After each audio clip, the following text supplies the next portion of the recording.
Okay, let's make our own material. I'm going to close out of the hypershade. We'll be back. I'm also going to delete some stuff in my scene.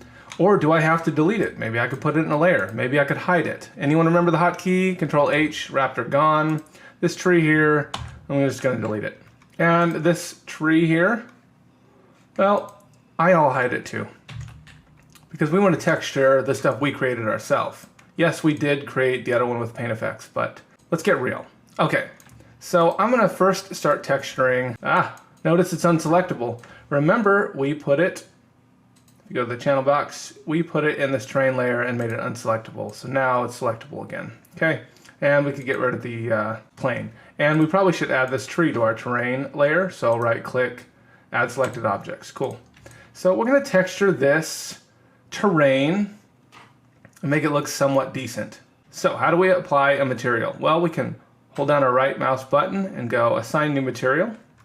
And we get a whole list of stuff here. Now, keep in mind, you can't go in here and use these Maya shaders and expect it to work well with Arnold. And that's the render engine we'll be using for this course. So go down to Arnold and notice in this menu, it says AI car paint, AI flat. That AI stands for the Arnold renderer. I don't know what the I stands for, but if you Google it, high fives to you. And we're just gonna go with standard surface here. Click OK. Now, how do I get to that menu? Well, I can go to the hypershade and look at it, but I can also look at the attribute editor. All these things that I've been doing in here are kept in here. Now, that brings up a really good point. I have a lot of history in here that I don't necessarily need.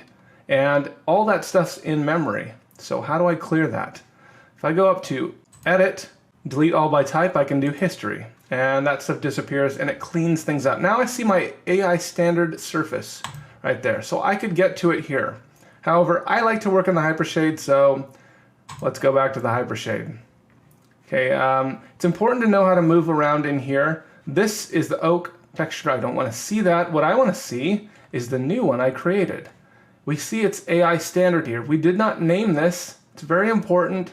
We could name it right over here, and we'll just call it terrain. Enter. Perfect. So we want to load it into this node view here. How do we do that? We can right click and hit Graph Network, and that pops it up right here.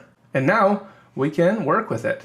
So we just have a base shader here. I'm not going to worry about anything, reflectivity or whatnot. Let's just add a texture. So how do we add a texture file? So if we go here and click File, we get a new file, and we can connect this out color to the base color right here. All right, now we haven't attached an image yet. So if we click on this, come over here, we can grab the image by clicking on this folder icon. Now, I've provided you with resources to images, but you can find images all over the internet. And I found this desert mud one, which you'll also have access to. It's JPEGs. And notice we have multiple versions.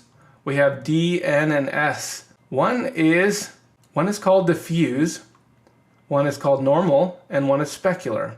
We'll get into what those mean. I'm not worried about it right now, but let's just hit diffuse. That's like the color you see, like the main look of an image. That's what the diffuse is, okay? And when you look at normal, you're like, whoa, what's that? Or specular, I don't see anything, okay? Diffuse is the one we want here. So we hit open. And as you can see, I've added this cool texture, but we also see that we have specular highlights, okay? I'm throwing out these terms. I get that you might not understand what specular highlights are or diffuse and normal maps. Don't worry, all that's gonna start to make sense. So now if we go back to our scene, we see this texture. And again, I'll remind you, if you're not seeing anything, make sure hardware texturing's on, or you can even hit that button right there, okay? So now, whoa, super cool. We now have a texture. I want you to notice something though. We have this issue where the texture is stretching here. That's an issue that we will have to deal with at some point. I'm not super worried about it right now, but put that in the back of your head. There's an issue. That doesn't look good. That's not a Pixar movie, right? Okay, but we're not there yet. You don't work at Pixar, and neither do I. I'm a school teacher, and I make less than the guys at Pixar. So just calm your little horses down. But we're getting somewhere because this is way cooler than this. Am I right? I'm not wrong. Thank you very much for watching. Okay, Here we are. We've got somewhat of a cool texture going on. Why don't we take ourselves a little render and kind of look at what's going on here in the scene. As you can see, I'm getting reflections. It's okay if this is obsidian or some kind of smooth, shiny material, but it's supposed to be rock. And obsidian is a rock, don't get me wrong. It's like what happens when lava freezes and solidifies and all that good stuff. No, this is weird. We need to get rid of it. So how do I do that? Well, we can go over to our material. Again, back to the hypershade. If we click on our material tab here, we see that we have specular cranked up, right? So if I crank that down, notice right here, now it looks more flat. I'll go back to my view here, hit render again, and now all that weirdness is gone, okay? That's what specular is. Now, there's a time and place for specular. Like our spaceship will definitely have specular reflections, and it'll look awesome because it's metal and it's supposed to reflect the environment, okay?